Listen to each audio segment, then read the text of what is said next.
Mahesh, how are you doing? Hey Satyajit, nice to meet you again. Yeah, cool, man. Hey, thanks for doing this conversation. This is a very important one. Of course. And this was requested by IIT Bombay to put together this series of talks about how to take music as a career. Wonderful. As you know, there is a lot of interest around in the younger generation to take up music, media, filmmaking, stand-up comedy, and all kinds of things as a profession. Yeah. So they want to kind of clear the whole clutter and create these sessions that what it really takes to pursue music as a career. So for music, because we have been, as LivDemy, we have been in the music space for quite some time, and then we are also associated with like a lot of well-known artists, including yourself. And first of all, thank you for being with us from the day one. Literally, you have education is like something I'm very passionate about. Yeah. Because my mom also is a teacher actually. Oh, really? Yeah, she's been teaching for the last 30 years. Oh, wow. And just like her, I was inspired to teach. And teaching music is something I'm really passionate about, and I'm so glad to be associated with LivDemy. So that's awesome. So IIT Bombay, for the Mood Indigo, they wanted to do this talk series, and so they chose us as to partner with to create these sessions. And then we are like talking different sessions with different artists, and then I could not think of anyone better than you when it comes to music production. Thank you so much. So let's just get this started. Give us like a little background story about like how you got to where you started music. So I was introduced into the world of music at the age of 3. So I started learning Carnatic music under my aunt Indira Krishna. So I learned that for 15 years, and I was also very passionate about technology and playing the piano. I started by playing the piano by ear, then I wanted to formally learn. So by the time I was 18, I finished all the 8th grades of Trinity College on keyboards as well as music theory. Plus at that age, I was also well versed with Carnatic music since I've been learning since the age of 3. So now after that, what happened was my parents were really encouraging that I should pursue music as a career. That was a huge driving force for me to keep going and pursuing and practicing music because not a lot of parents are, I know how it is. Yeah. So I was lucky enough, and I pursued my audio engineering at SAE Institute Dubai. Then I went on to do a master's in music production. So when it comes to training, I was lucky to have amazing teachers and lucky to have a really thorough education in this field that I am in right now. You said you grew up in Dubai, right? I grew up in Dubai, yes. Okay. And the Carnatic classical part that you talked about, there was instrumentals or vocals or both? So I learned Carnatic vocals for 15 years. Okay. And so it was a mix of vocal and instrumental. Did you learn any like violin or? I learned to play the piano, but that was completely Western. Yeah, that was the Western piano and Carnatic vocals. Yeah. That's a great combination right there. When did you really start playing music? As in singing? Yeah. That was from the age of 3 actually. I started singing as a little kid. And then I suddenly, my aunt also had a piano in the house. Yeah. Like a Casio keyboard.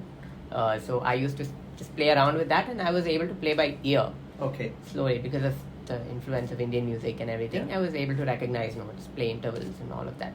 And that's how I gathered interest to pursue Western music as well, because that's also something that I wanted to learn. Yeah. So I also wanted to ask you difference between becoming a full-time musician from the transition from being a music student to full-time like a professional musician. So I'm going to be a student of music throughout my life. Absolutely. So you can never stop. It's such a vast ocean. You keep learning and learning. That's how you keep becoming better. But the transition to become a full-time musician happened. It's not something that happened overnight. It happened in stages.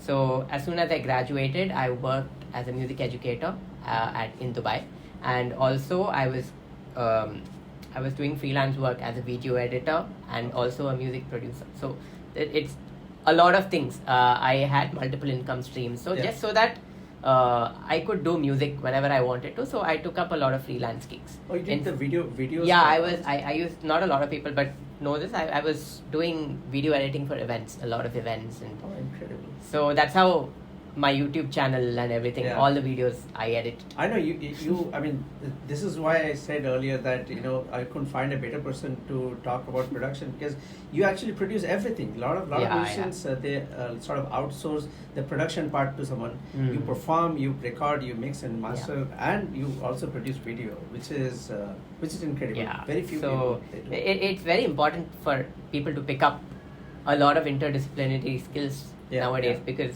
it's all about being versatile.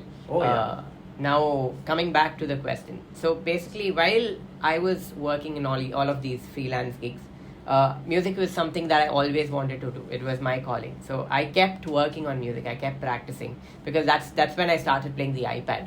And I had this idea, okay, iPad, Carnatic music, electronic music, they can all go together. So I kept working up a repertoire. But slowly things started going viral on YouTube and everything. But then I felt that I wasn't ready to get on stage yet. Because first of all, to go on stage, you need a repertoire.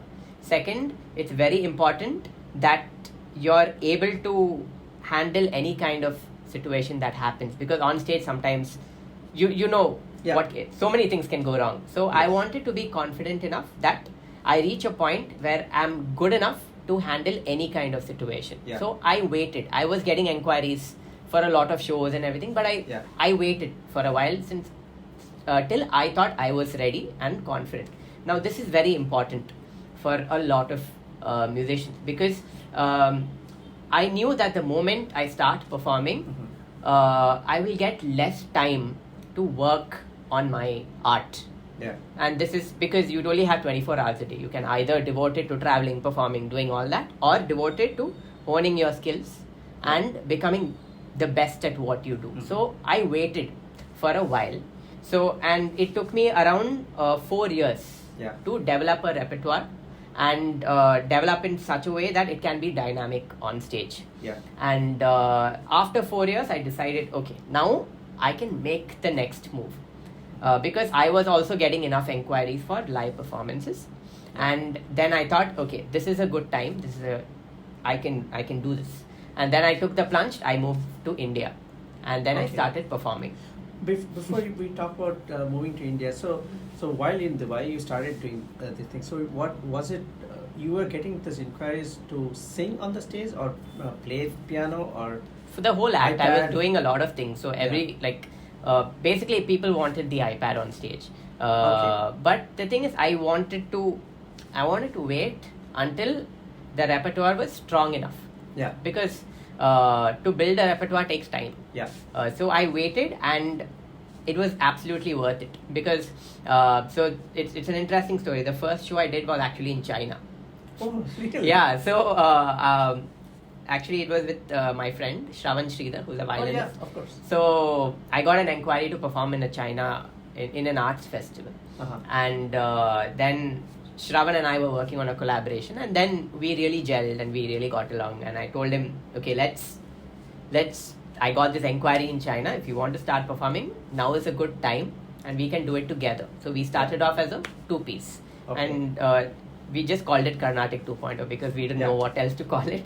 Then our first show was in China, and then it was really great to perform because it was also new for us. We were used to performing, let's say, keyboards, or I was just singing. But now on the iPad, I have this new interface to just create music that is very interesting. And it's it felt good when the audience I explained what I do, and they were like, oh, this is what it is. But now, could they relate to the Carnatic music that you were playing in China? In China? Yeah, totally. Oh, really? Yeah, totally. Because it was all fusion. There was dance involved as well. So it was a great experience. So from then on, we just kept performing and performing and performing. One thing led to another, and now I like every month at least, like I get a lot of inquiries to perform, and I'm comfortable. Very nice. Very nice. Now, this was around 2013 or 14 when you started? I started playing the iPad around 2013, but I started performing full time 2017 or 18. Okay. Yeah. I think 2013 or 14.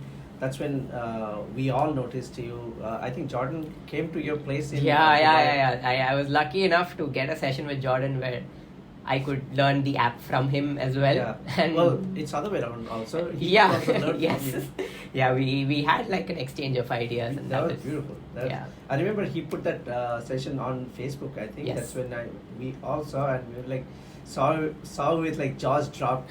Like, how can you even like come up with that kind of expressions on the iPad? It was unthinkable. Yeah, it's a lot of, to build that technique took a little time. There's no reference as such. Absolutely. Yeah, so it was a lot of trial and error, and now we also teach it on LivDemy. Yeah. So well, you're quite an innovator in that sense, and which is incredible. A lot of people, they just go the route through which we have all been learning music, and we have all been producing music, but you thought out of box, and that app GeoShred, which was never thought about like being able to produce like Indian expressions and all that, but you thought out of box. So that was quite an innovation at that age. So what it was is I was also looking for a solution, because I was playing the piano, right? Yes. And on the piano you can't do any bends or anything, Yeah, you and can because do the whammy bar?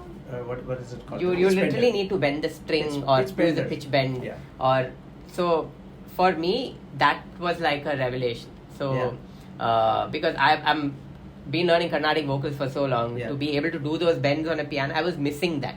Yeah. So soon as I saw the app, it was like a game changer for me to be able to do that. Was it able to do those kind of like transitions from between notes from the very early days, or you kind of provided some feedback to them so that it became better and better? So at the start, it was actually called GeoSynth. That was another app. Okay. Where so basically on that app you were able to slide between the notes. Yeah. And of course, like during the early days, it was just me and the app. Okay. But later on, Jordan got in touch. Okay. And then from then on, I've been working with the team at Wisdom Music and Moforte to include some of my ideas to make it easier to play the technique that I have come up with. Yeah.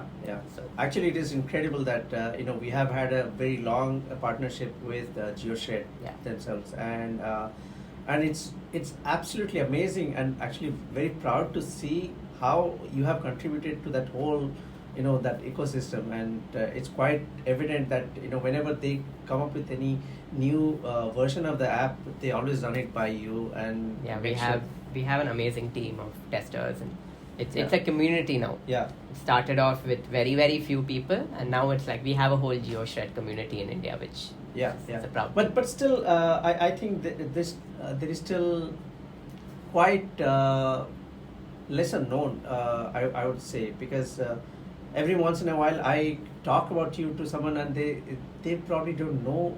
So I think there's a lot more awareness that needs to happen. That's slowly but steadily. Because even U. Srinivas, the great U. Srinivas, started off playing Carnatic music on the mandolin, and now he's like when you think of Carnatic instrumental music, his name one of the topmost that comes to my mind actually. So absolutely. So there are two types of people, I would say. There are one type of people who are sort of very innately talented on music, like a prodigy level talented. Some of them, they don't want to take up music as a career, and there are other kind of people who probably gets attracted with like all sorts of things on the social media, and they all want to become a musician. So I know there's like two different approach. So what is your take on that? How do you really gauge yourself that you're ready for a profession? So this is actually a very important question, because I have a lot of people coming to me saying, okay, I want to take up music as a career. And when I ask them, okay, how long have you been playing music? I just started 2 months back. And that is kind of scary, because like if you take any profession which involves going to university, like let's say you want to become a doctor. Yeah. Now, the step number 1 to becoming a doctor, you have to learn how to read and write. Yeah. Then you have to learn about like biology, physics, chemistry, maths. So that's a 12-year education. After that, bachelor's, master's, then your PhD, then you like MBBS. So to become a doctor, step 1 starts from learning to read and write. Yeah. And the same with music. Yeah. You have to learn, there are some basics. Yeah. Then there are some intermediate things that you have to do. And then, of course, practice is a daily activity. So the amount of effort it takes to get from point A to the end goal where you can become a confident musician is the same amount of effort to take to become any other profession. It's not like being a musician is easy. Yeah. Because as like all the people you have interviewed till now, Yeah. they will tell you how much they have practiced and how much they have sacrificed. Yeah. It's not that we just go perform on stage and do nothing else the rest of the day. I'm producing for almost like 10 hours every day. So Yeah. Wow. so it's like a continuous thing. So becoming a musician number 1 takes a lot of effort. Number 2, you need the right education and the right mindset, because it's not like a plan B kind of profession. You have to go all in, otherwise you won't really get to where you want to be. And obviously you have to be really good at what you do, like at least be passionate to get to that point. And so that's what it actually takes. It's the same amount of effort that is there in any other profession. You have to be good at what you do to do well, which applies to everything in the world. So that is the main mindset that you need to have. Now, talking about the people who just starting, who want to become a musician, my advice to them is just be ready to put in this much effort. So you have to put in the same amount of effort, and you will definitely know when you are ready, because there are so many mentors out there. If you see a professional musician, and you'll always find that, like when you're starting off, you'll always be amazed at what people can do, and that will always be there. But the more you listen, the more you play with others, the more you learn. The thing is, you have to put in those hours, you have to practice, and you have to be of course be passionate about what you do. That's the main thing. And it's best to have a mentor of any kind who will tell you, okay, now is the time. That was actually going to be my next question, which was like the role of mentors. So can you shed a little light on that? So having a mentor is really important, because number 1, it's someone to look up to. Then it's someone to tell you when you are wrong. Because for example, let's say if you're playing a scale on the keyboard, there's a certain fingering that you have to follow, and let's say you're not aware of it. If you're playing, say, C major scale with the wrong fingering and you get it right in a certain tempo, if you don't play it with the wrong, if you don't play in the right fingering, you might not get it faster, and or you might strain your hands and you might get injured. You need a mentor to tell you that. Otherwise, it's going to be, your journey becomes that much longer. So a mentor will help you it's like having a guru. Just if you want to get from somewhere to somewhere else, the guru will show you the way. That's why having a mentor is important. Because you are also trained into a different kind of music, Carnatic and Western. So if there is someone who's like a multi-instrumentalist, do suggest that they for piano they have a separate mentor, for Carnatic vocals they have a separate mentor, for Mridangam they have a separate mentor, so they have like it's you have to keep learning somehow. That's a great thing, because having different mentors will give you different perspectives. And eventually, after like so many years, you'll be able to teach yourself new things. That when you get to that point, it's very satisfying, because you'll be able to pick up a lot faster, understand a lot faster. So, but in those initial stages, most of your life, having the mentor is a lifesaver. Like, you need it, is what I would say.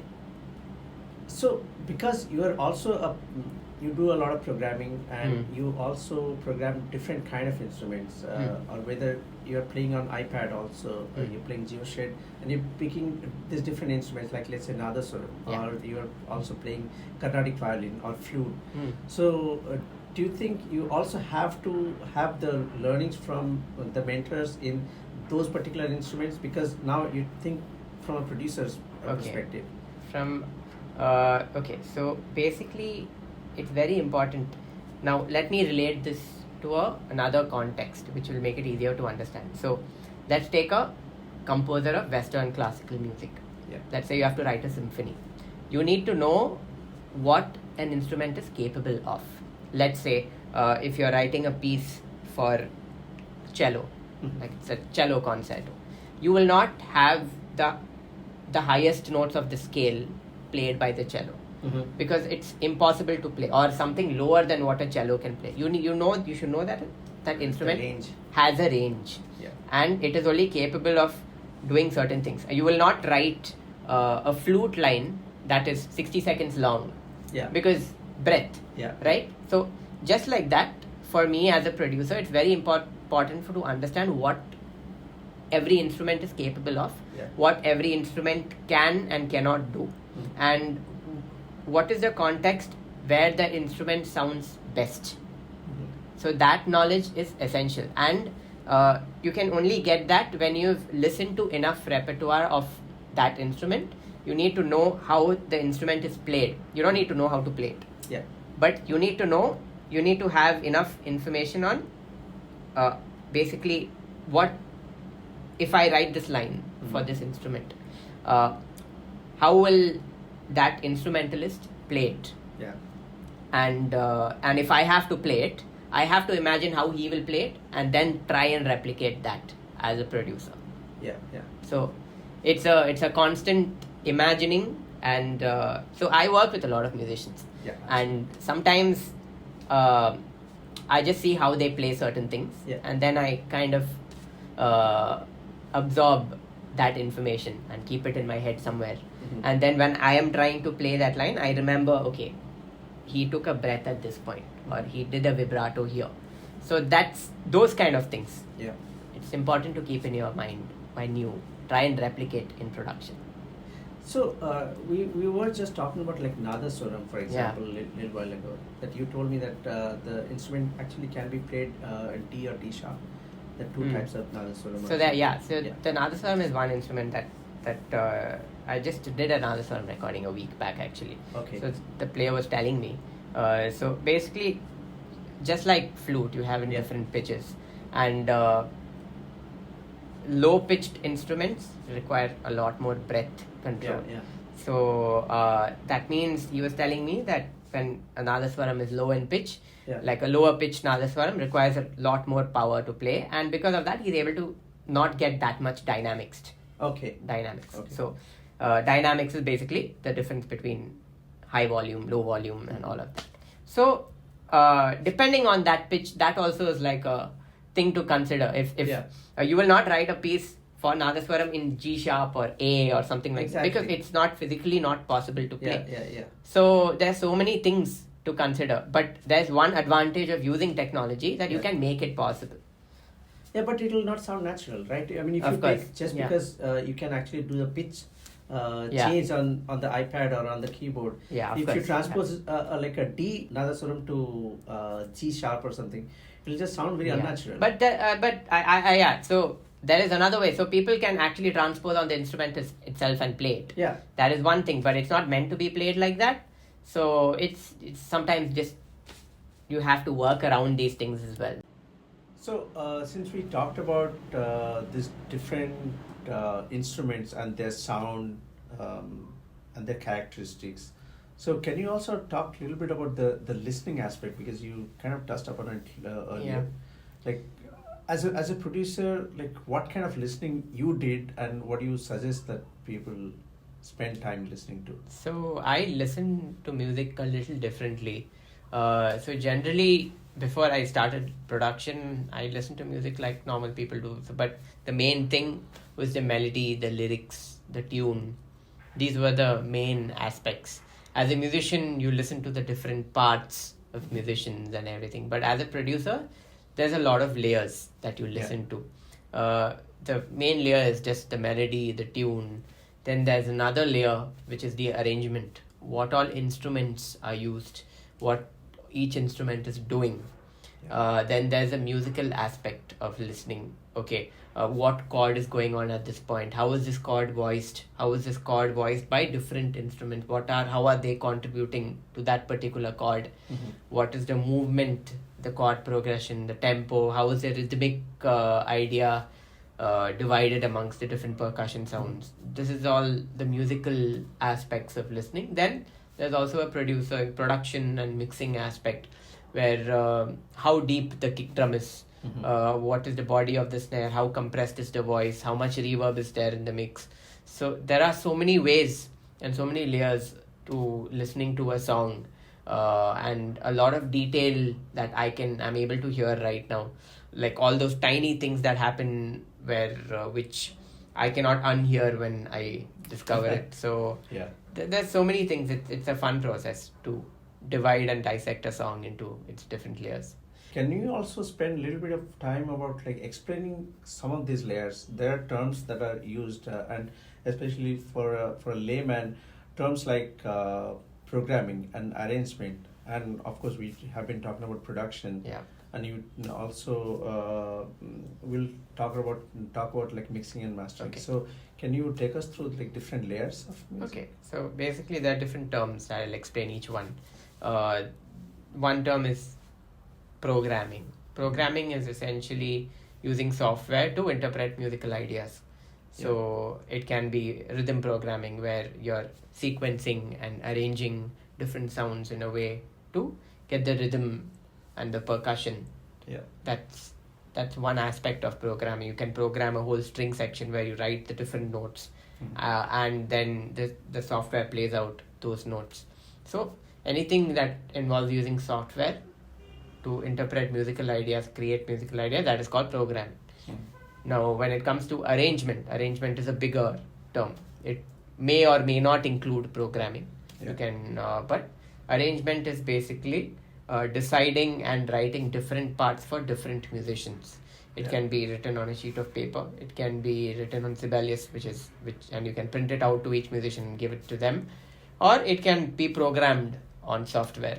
Basically, arrangement is the big daddy of programming, where you decide this instrument gets this part, this instrument plays here, plays there. Basically, the whole song, constructing the whole song into individual elements and making it whole. That's arrangement.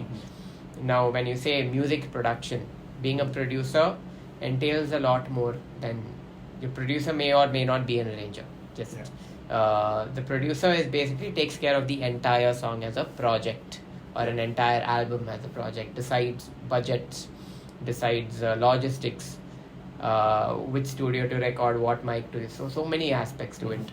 So that is a producer.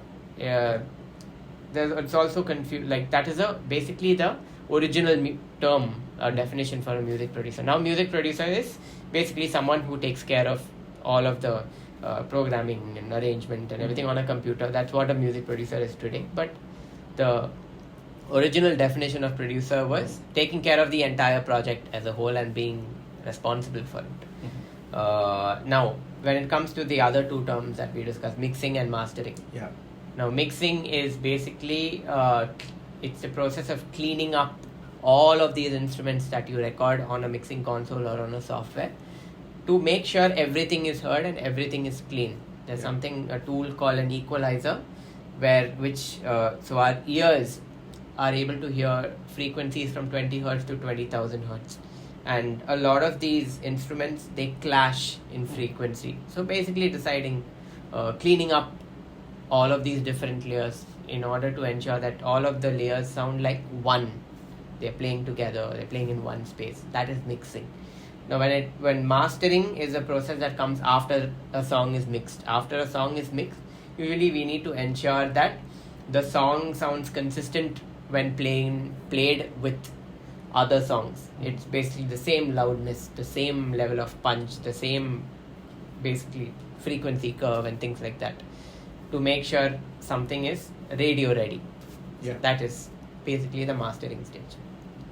So will it be right to say that in terms of like layers and in electronic music production, so there is programming and then arrangement and then production and then mixing and mastering, is that right? Or Yeah, so basically arrangement, the programming is basically it's like one job. yeah. When you say arrangement, that job includes programming. Okay. Producer means usually they do everything. Yeah. They hire an arranger and a programmer. Yeah. And then after the song is done, it gets sent for mixing and mastering. Okay. So that's a separate. That's a sort of parallel. That's a process. parallel, yeah. Not parallel, one after the other, like it's in Okay. series. Yeah. Yeah. I also wanted to ask you, because you said that you prepare charts and then you hand it over to different musicians. How much of musical literacy is involved here for a producer? Like, are you supposed to read and write music, or is that something? Not for me, it's Yeah. useful to read and write music because I work with so many musicians. But if you're an electronic music producer, more than learning to read and write music, it's important to learn the theory of things. Yeah. It's important to learn how a chord is voiced, how it will sound in this instrument, how it will sound, what is the range of these instruments. That knowledge is more important when you're working with software. So it's not really it's not really knowing how to read and write music. Of course, that goes without saying. It's important and it's a great skill to have. But knowing the theory is, I would say, it's a must. Okay. And when it comes to theory, so there is, let's say if you're doing a vocals recording, do you also need to know this whole harmony approach, like vocals harmony parts? Like, so the concept of harmony and voicing and chords is pretty much similar for all instruments. So let's say we have to voice, we have to do a vocal arrangement. I would still follow the same concepts that I use for a string arrangement, where we have different. So we have something called 4-part harmony. We have the lowest layer, which is bass. Then we have alto, tenor, soprano. So basically, soprano, alto, tenor, and bass. Yeah. 4 parts. If you know how to arrange these 4 parts, you can use those concepts for strings and vocals or woodwinds or any other. Yeah. But learning to write for a 4-part harmony, that is the main skill. Yeah. Then if you're writing for voices, there are just some things to keep in mind which might be different for writing for strings. But essentially, it's learning the 4-part harmony, which is the main thing. Yeah. And in this time and age, I think it's very important for someone to leverage all this technology through software and hardware, I believe. So can you talk a little bit about the whole software approach and hardware, if there are any hardware involved here? Yeah. So can you talk about that? So when I started off, all I had was a laptop. Okay. But now today I work, like I have a band, I have musicians to work with. But the thing is, it's always essential for any producer to have the end picture in mind. Yeah. So you need to know, okay, I'm writing this song. This is how it will sound in the end. It's once you have that picture in mind, getting there, you can use any approach. You can record everything live, or you can use software, whatever, it's up to you. It's your budget. But once you have that end picture in mind, you kind of make your own journey on how do I get there. So let's say you have a synth line that you need. You might have a synth lying around in your studio, which you can just play and record and move all your knobs. Or you might have the equivalent or something on your laptop. But knowing what to do, that is the most important part. Knowing how to use the tools and what the tool is capable of doing. Once you know all of these things, and once you have the end picture in mind, the journey becomes a lot faster. Now, if somebody is starting today to produce, what are the kind of tools that they're suggest? So if you're an absolute beginner, you can start on your phone. Oh, really? Yeah. So you have GarageBand on iPhones, and there's also something called BandLab. which is new and On Android, right? I think so. Yeah, they're everywhere. Yeah. But these, like, you can. A lot of the professional tools are available on. Just to start. Like, if you're a beginner, you can definitely learn a lot using these tools, and then you can probably invest in an audio interface if you're recording something live. Yeah. Audio interface and a mic. Then you can just purchase gear after gear to keep your passion going. But knowing the basics and learning the concepts and the music theory and everything, that will take you a long way. Yeah. Knowing how to use software, there's so many softwares. You can just learn how to use one. The concepts are more important. So there's one other aspect that our end result has to work in different environments. Yeah. Nowadays, music is consumed in many different manner, right? Some people listen to it, like mostly people listen to it on phone, and some people use headphones, some people don't, and people use this monitor speakers or car audio or TV, home theater system and stuff like that. So how do you ensure that your music sounds like consistent in all these different environments? So I have a plugin that kind of simulates different environments. Oh, great. But it's very important after a mix is done. Very important to check that mix in, say, your car or your studio or your phone or iPad, laptop, everything. I listen to my mixes everywhere just to ensure that, okay, I might have missed out something. Okay. So sometimes a great mix will sound horrible in a car. Yeah. So just those things, just to ensure, just to be safe. Yeah. Because once it's released. You can't really put it back up. So it's important to check all of these boxes just before, to ensure that, okay, sounds good everywhere. So and what about like future? We started with like a stereo, and then it went into, of course, before stereo there was like mono, but mono, stereo, and then we went into this like home theaters, surround sound 5.1, and then we went to 7.1, 9.1, and there's now Dolby Atmos. Dolby Atmos, yeah. So God knows what will be there in future. So how much do you as a producer need to know all this like emerging area of listening environment or listening style or listening? So basically to kind of deliver something in a specific format is all part of the mixing and mastering process. They usually take care of mixing it for stereo or surround or Atmos, whatever format. And that is part of the mixing and mastering stage. And if you're a mixing engineer, if you want to become one of these, it's best to stay updated on all of these formats, learn how to mix on all of these formats. But if you just want to produce music, the most important aspect for you are the musical aspects. Knowing about instruments, knowing about how to produce music, how to arrange, how to program, how to work with musicians, how to write parts for them, all of that. That is more important, and that will always stay the most important thing for the producer. I know we have had a very long discussion, but I think each of this topic actually can be a really long session. But this is going to be a very high level overview session. So I just want to make sure that we cover a couple of other things. So one is like, as a producer, do you worry about the legalities around music creation in terms of like rights, intellectual property or anything, or it completely belongs to the composer and singer and lyricist? So there are different aspects to legalities. If you're doing a cover, obviously the rights don't belong to you. Okay. Unless you kind of buy the rights, which is rarely the case. But if you're doing a cover, YouTube has something called Content ID that picks up. If you're doing a cover, YouTube will pick up on it, royalties go to the composer. System is already in place. So that's not something to worry about, because you're allowed to cover someone else's song. The royalty system is very strong.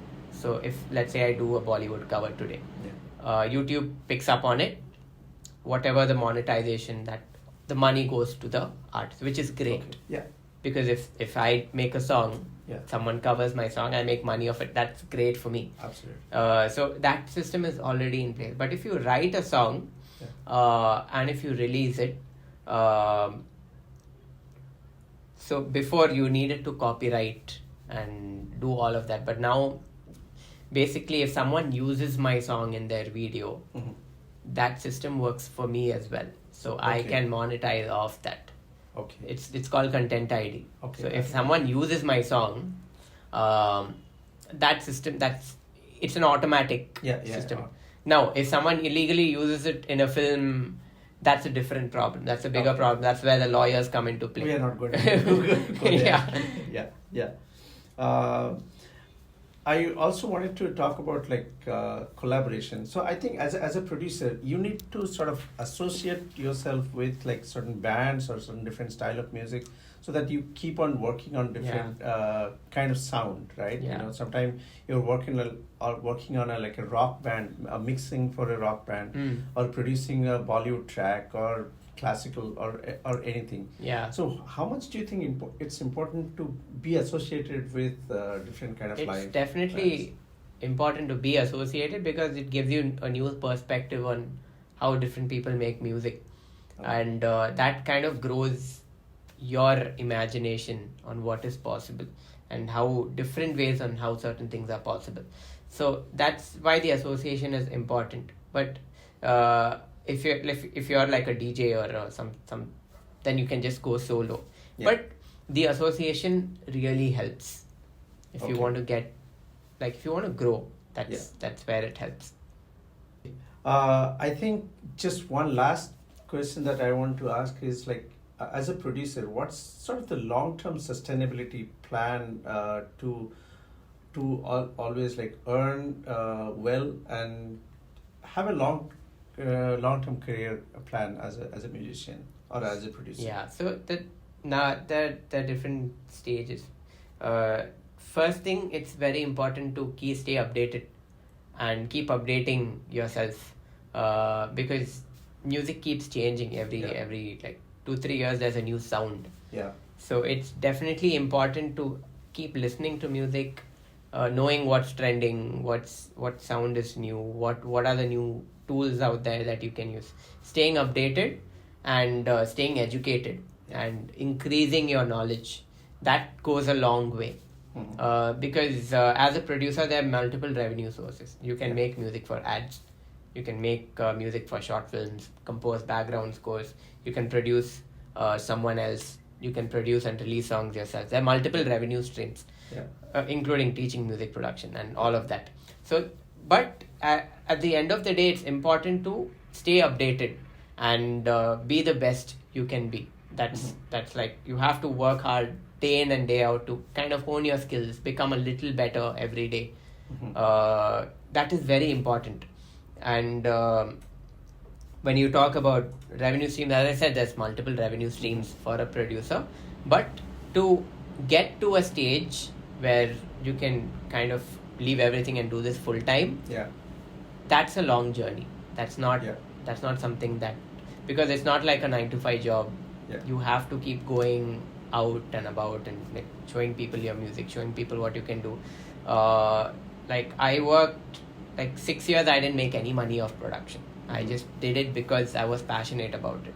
And that's going to be the case with everyone. Not everyone gets like a record deal on day one without producing anything. It is your work that speaks for you. So it takes a good amount of time for every producer who's starting off to develop a whole body of work with people, collaborate with people. Before you start earning money, it will at least be 2-3 years. Where then you can grow from there. And I think that's where even the role of social media is also very important, that you know, you collaborate with different kind of artists and keep putting your stuff out there to be noticed. Okay. So, and it's also important to associate with so many people. Be it musicians, it's just a faster way to learn things. Association. It's very important. Cool. I think this has been just a very insightful, wonderful session today, Mahesh. Thank you for taking time Thank out. you for having me. And any parting notes? Well, don't expect to become a producer overnight. It's a long journey, and yeah, it's very satisfying at the end of the day. That's awesome. Thank you for your association with LivDemy for such a long time, and I know this is going to go on Mood Indigo, and I think you're familiar with the Mood Indigo and. Of course, the yeah. festival. That festival is something that everyone talks about, and every musician wants to. Absolutely. It's such a wonderful audience. Attending a Mood show or performing a Mood show, that's like a lot of musicians, like it's on their bucket list. Oh yeah. So yeah, it's a great festival, and about LivDemy, like I'm very passionate about music education, and this is something that I really want to see it grow, and I'm really looking forward to having many more artists and working with so many more people on LivDemy. So Awesome. Thank you so much, Mahesh. of course, thank you so much. Bye. Bye.